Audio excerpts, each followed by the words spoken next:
What would happen if the Shadow Monarch faced the King of Curses? Two of the most terrifying beings in anime history. On one side we have Sung Jin-Woo, the unstoppable necromancer who commands an army of shadows. And on the other side stands Ryomen Sukuna, the ancient curse feared by the entire Jujutsu world. Both dominate their universes. Both destroy their enemies effortlessly. But if these two monsters fought each other, who would actually win? Today we're breaking down power, speed, abilities, intelligence, and battle strategy to determine the ultimate winner. Part 1. Understanding their power. First let's talk about Sung Jin-Woo. Jin-Woo starts as the weakest hunter in the world, but after receiving the mysterious system, he begins leveling up infinitely. Eventually he becomes the Shadow Monarch, one of the strongest beings in existence. His powers include superhuman strength and speed, instant regeneration, teleportation through shadows, necromancy, raising defeated enemies as shadow soldiers, commanding an army including monsters like Beru and Igris. At his peak, Jin-Woo is powerful enough to defeat monarchs who threaten entire worlds. And the most dangerous part, even if you defeat his soldiers, he can simply revive them again.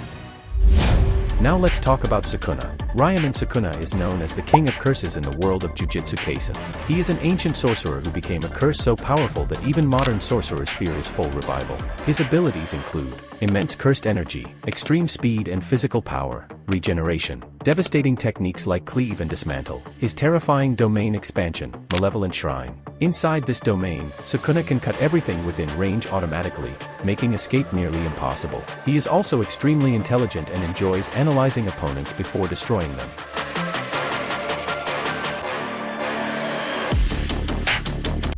Part 2. Speed comparison. Speed is one of the most important factors in a fight. Sukuna has shown insane speed when fighting characters like Satoru Gojo and other powerful sorcerers. However, Sung Jin-Woo has fought monarch-level enemies moving faster than human perception. He can also teleport instantly through shadows, meaning distance in battle becomes almost meaningless. So in terms of speed, backhand index pointing right Sukuna is extremely fast. Backhand index pointing right but Jin-Woo has teleportation and faster combat feats. Advantage: Sung Jin-Woo.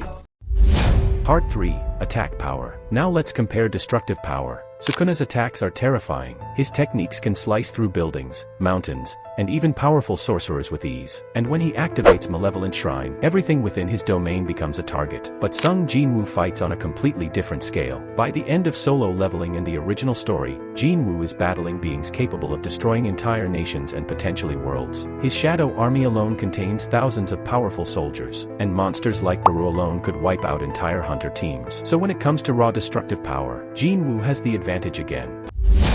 Part 4. Intelligence and battle strategy. Both fighters are extremely intelligent. Sukuna is cruel, calculating, and loves psychological warfare. He often studies opponents before revealing his true strength. But Jin-Woo has also shown incredible tactical intelligence. Throughout his journey he constantly adapts to stronger enemies and finds creative ways to win impossible battles. However, Jin-Woo also has something Sukuna does not: an entire army fighting alongside him. This means Sukuna would not just fight Jin-Woo, he would fight thousands of shadow soldiers simultaneously. Part 5. The biggest advantage. The biggest difference between these two characters is numbers. Sukuna fights alone. Jin-Woo commands Igris, Beru, Iron, thousands of shadow soldiers, and every enemy that Jin-Woo defeats can become part of his army. Imagine if Sukuna killed hundreds of shadows during the fight. Jin-Woo could simply summon more again and again. This turns the battle into a war of endurance, and Jin-Woo almost never runs out of soldiers. Final result: who wins? So who wins? After comparing speed, power, durability, intelligence, abilities, the final winner is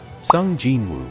Even though Sukuna is incredibly powerful, Jin-Woo operates on a much larger scale. His shadow army, regeneration, teleportation, and monarch-level strength make him extremely difficult to defeat. Sukuna would definitely put up an insane fight, but eventually the Shadow Monarch would overwhelm the King of Curses. But here's the real question: what if Sukuna fought Jin-Woo's shadow army alone? Or even crazier, what if Jin-Woo fought Satoru Gojo instead? Let me know your opinion in the comments below. And if you love anime battles like this, make sure to like the video, subscribe to the channel, and turn on notifications so you never miss the next anime showdown.